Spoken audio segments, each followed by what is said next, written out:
دیکھنے سننے والوں کے نام کا سلام پہنچے۔ دوستو، بعض یادیں جتنی پرانی ہوتی جاتی ہیں اتنی اجلی ہوتی جاتی ہیں، بعض چیزیں جتنی بوسیدہ ہوتی جاتی ہیں وہ اتنی ہی متبرک اور اچھی لگنے لگتی ہیں، ان سے وہ متبرک ہو جاتی ہے، اچھی سے زیادہ لازم متبرکی۔ ایک دن ہمارے گھر میں جو کام کرتے میں ان کو میڈم کہتا ہوں، میڈم کپڑے چھانٹ رہی تھیں تو اس نے میرے بہت کچھ کپڑے پرانے تھے وہ علیحدہ کیے اور کہنے لگی انکل یہ کپڑے ضائع کر چھوڑو۔ میں کہ نہیں، ان کو رہنے دو۔ کہنے لگی آپ کے اتنے کپڑے ہیں، اتنے کپڑے آپ کی گھر والی لے آتی ہیں، آپ کے بچے، تو یہ تو پرانے کہ ان کے کیا کریں گے۔ وہ میرا بیٹا عمر وہ میرے پرانے کپڑے دیکھ کے تھوڑا سا بھی اگر کہیں پہ کوئی سوراخ ہو یا تھوڑا سا وہ پھاڑ کے پھینک دیتا ہے، کیونکہ وہ اس لیے کہ یہ ابا دوبارہ انہیں استعمال نہ کرے۔ پھر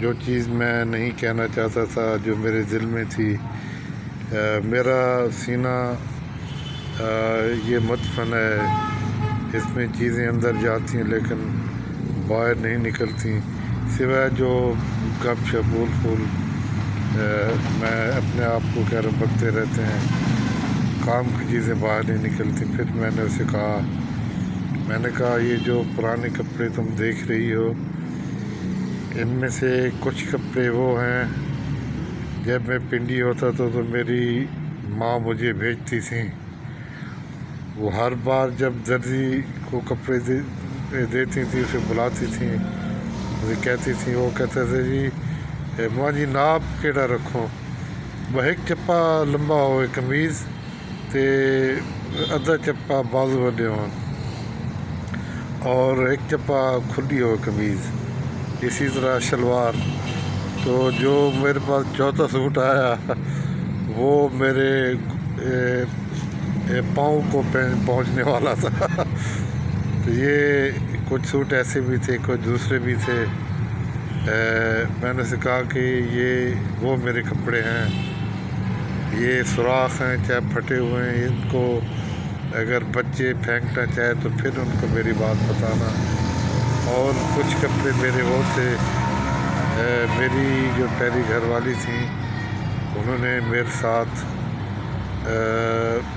تقریباً 30 سال گزارے، 28 سال، 82 میں شادی ہوئی تھی تو میرے 4-5 کو ان کی وفات ہوئی۔ اس نے پوری زندگی عید کے دن بچوں کو نہ ہی کپڑے نئے دیے اور نہ ہی جوتی، کچھ بھی نہیں، یہ نہیں استطاعت نہیں تھی۔ ایک دفعہ میں نے پوچھا کہ پیسے بھی تمہارے پاس ہیں؟ میں انہیں کو دیتا تھا۔ تو ان کے کبھی کپڑے یا جوتے وغیرہ جیسے لوگ لیتے ہیں بچے، ان کو کبھی وہ تو لے دیا کرو۔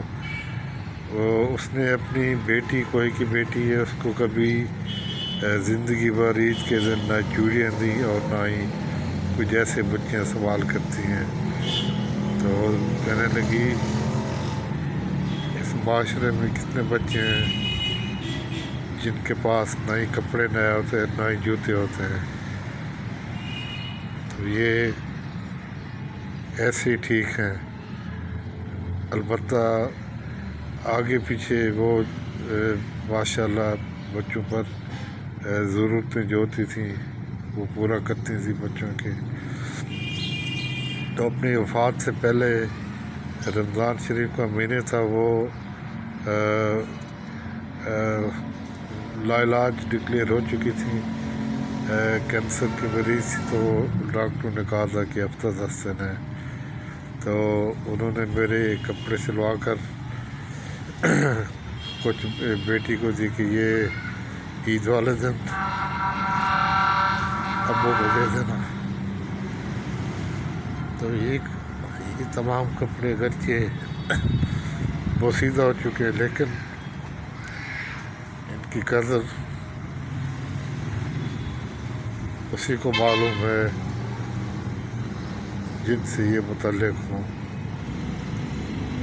تو یہ کپڑے میرے پاس رکھے ہیں، یہ کبھی میرا ارادہ ہے کہ ان کو سیوں گا۔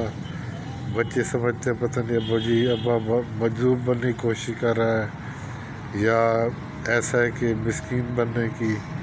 ان کو کیا پتہ کہ یہ چیزیں کتنی قیمتی ہوتی ہیں، یہ وقت کے ساتھ ان کی قدر میں اضافہ ہوتا ہے۔ تو دوستو، یہ ایک ایسی چیز آ گئی، اب یہ باتیں میری ذاتی ہے، میں نے آپ کو بتائیں کہ یہ یادداشتوں کا حصہ رہیں کہ ہم ان کا قرض نہیں چکا سکتے۔ میں اپنے والدین کا قرض نہیں اتار سکتا جو انہوں نے مجھ سے محبت کی۔ میں نے اپنے والدین کو کوئی خدمت نہیں کی۔ آپ کو مزے کی بات بتاؤں، بہن بھائی ان کی خدمت میں لگے رہتے تھے۔ کینسر میں بھی میں ساتھ جاتا تو اشارے سے کہتی سے مت آنے دو اس کو، یہ وہیں بیٹھا رہے۔ تو ایک دن وہ ہنس کے بہن بھائی کہنے لگے خدمت ایسا کرے تھے نہ تو رہے۔ میں نے کہا یہ قسمت کی بات ہے کہ ہم بغیر کسی خدمت کے اللہ تعالیٰ نے ان کے دل میں۔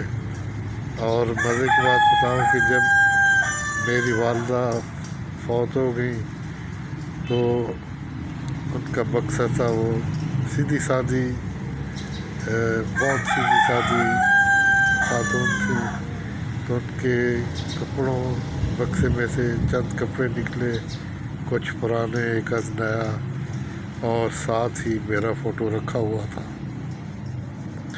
یہ قرض میں کیسے اتار سکتا ہوں؟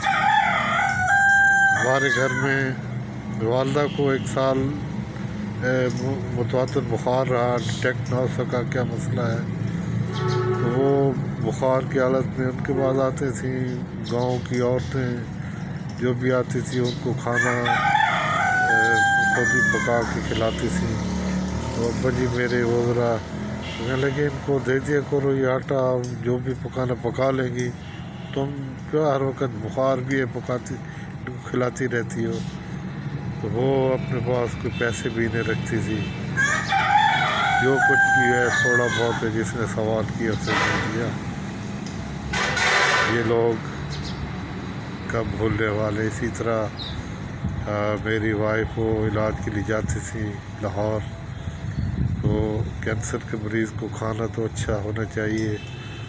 وہ جتنے پیسے فالتو ہوتی مجھے کہتی کہ یہ دیکھو یہ بیچارہ مجھے لگتا ہے کوئی بہت ہی غریب ہے، مریض ہوتے تھے عورتیں بھی مرد بھی، ان کو پیسے نہ دے دیں۔ تو اس وقت 500-700 بڑی رقم ہوتی تھی، تو پھر وہ کہتی ہیں ان کو نہ دے دیں۔ میں تو خوش ہوتا تھا دن میں، وہ اوپر سے کہتا تو کہڑی کوئی بینکن تیرے نواب میں تو کھانا کیا کھاؤ گی؟ وہ کہتی تھی کھانا بھی ہو جائے گا۔ باہر نکلتی 10 روپے کی روٹیاں اور 10 روپے کی دال، تو یہ کھانے سے انسان مر تو نہیں جاتے۔ یہ یادیں ہیں جو آخر تک ہمارے ساتھ جائیں گی۔ اللہ تعالیٰ میں توفیق بخشے کہ ہم ان کے حق ادا کر سکیں۔